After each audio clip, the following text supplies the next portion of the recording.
You know the feeling. You're stuck in traffic, staring at the taillights in front of you, and you think to yourself, there has got to be a better way.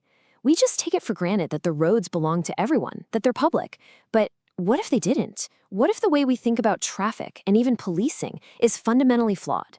Let's go on a little thought experiment and completely reimagine the very ground beneath our wheels. Seriously, just try to picture this for a second. A world with zero public streets. The main avenue you take to work, the big highway that gets you out of town, even that little quiet cul-de-sac where you live, all of it is private property. It's owned by people, or maybe by companies. I know, it sounds like something straight out of a sci-fi novel, but if you really follow this idea down the rabbit hole, it leads to some truly unexpected and fascinating conclusions. So what would this world actually look like? Well, the basic idea couldn't be simpler. Ownership completely changes hands. Every single road is now private property.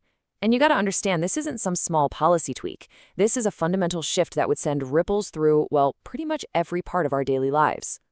Because with ownership comes responsibility, right? Instead of the city's public works department maybe eventually getting around to fixing that pothole, or the government providing police patrols, now the landowner is on the hook for all of it. If you own the street, it's on you to pave it, to make sure the lights work, and, this is a big one, to keep it safe. And this one change sets the stage for some incredible consequences, starting with how we think about law and order. Okay, let's talk about one of the biggest changes, policing. How on earth would law enforcement work if there wasn't a central government police force? Well, in this model, security basically becomes a service, and it's driven by cold, hard economic incentives.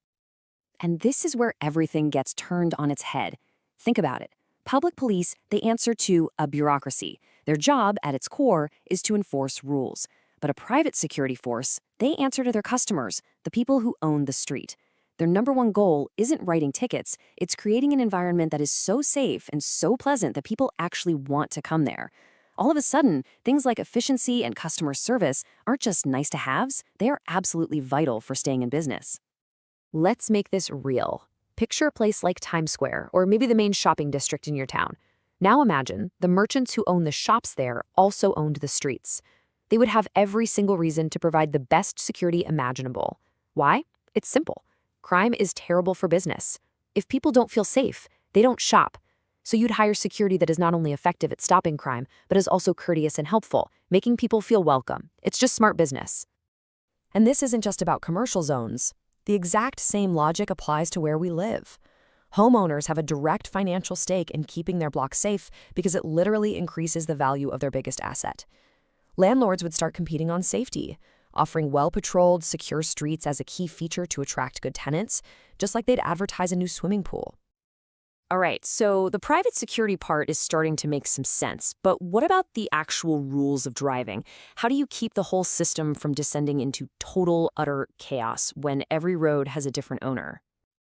This is probably the first objection that pops into everyone's head, right? It seems like a recipe for disaster. What if the owner of my street decides stop signs should be blue, and the next street over decides everyone should drive on the left? How could anyone possibly get anywhere? But here's the really counterintuitive part. The profit motive itself creates order out of that potential chaos. Just imagine you're a road owner, and you decide, on my street we drive on the left, while every single connecting road drives on the right. You'd have accidents, gridlock, and tons of angry drivers. No one would ever want to use your road. You'd go bankrupt. There is a massive financial incentive to just adopt the same rules as everyone else so that traffic and commerce can flow smoothly. And you know what? This isn't just a theory. We've actually seen it happen in real life.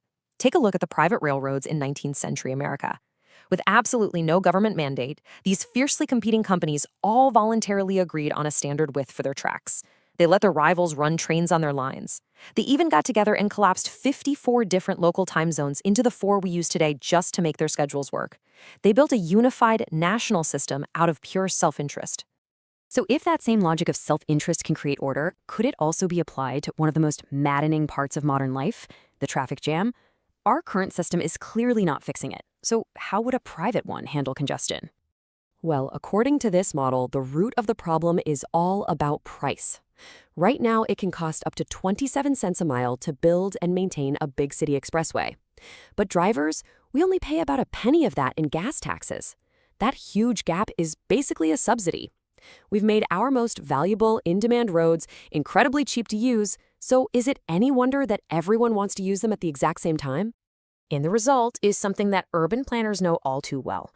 We build more roads to ease traffic, but because driving on them is still practically free, all that new space just fills right back up. Sometimes it even makes congestion worse. As the Washington Post famously wrote about the Capitol Beltway in Washington, D.C., building it didn't relieve traffic, it actually increased it. A private owner would solve this with a tool you're probably already familiar with from things like airline tickets or Uber: dynamic pricing. When demand spikes during rush hour, the price to use the road goes up a little. This just nudges some drivers to find other options. Maybe they carpool or take a bus or just travel a bit later. The result? Demand gets sped out, traffic flows smoothly, and the gridlock just disappears. By the way, if you're enjoying these kinds of deep dives into big ideas, make sure you're subscribed because this is what we're all about. Now, I know an idea this radical brings up a ton of "yeah, but" questions, and that's fair. So let's just tackle a few of the most common objections head-on. This is probably the biggest one. What's to stop the person who owns the street in front of your house from just putting up a wall one day and trapping you inside? The answer is actually something that's already a standard part of our legal system: contract law. When you buy a house, your contract would include something called an easement. It's a legally binding, guaranteed right of access across any necessary roads. This is already used all the time today to make sure people can get to their property. Okay, what about something more personal? What's to stop a street owner from being a bigot and refusing to let certain people use their street based on prejudice? In this kind of system, the market itself creates a very powerful disincentive. And that's because discrimination is expensive. A street owner who turns away paying customers, or a landlord who refuses good tenants because of their own prejudice, is literally choosing to make less money. They would have to pay out of their own pocket for the cost of their own bias. Now, what might be the most surprising thing about this whole idea is that it isn't some futuristic theory we just cooked up. This is a system that actually has a real and kind of forgotten history of success. Back in 18th century England, the roads that literally fueled the Industrial Revolution were largely built and run by private companies called turnpikes. And then a century later, the same thing happened here in America. The government roads were a mess, so private companies stepped in and built the first high-quality road networks this country had ever seen. I'm curious, let me know in the comments if you knew about this part of history. And the key takeaway here is pretty amazing. In both of these historical examples, private companies succeeded precisely where the government had failed. They built these huge, interconnected road systems, not because of some grand central plan, but because of the simple, powerful force of mutual self-interest. People needed good roads to get business done, so they built them.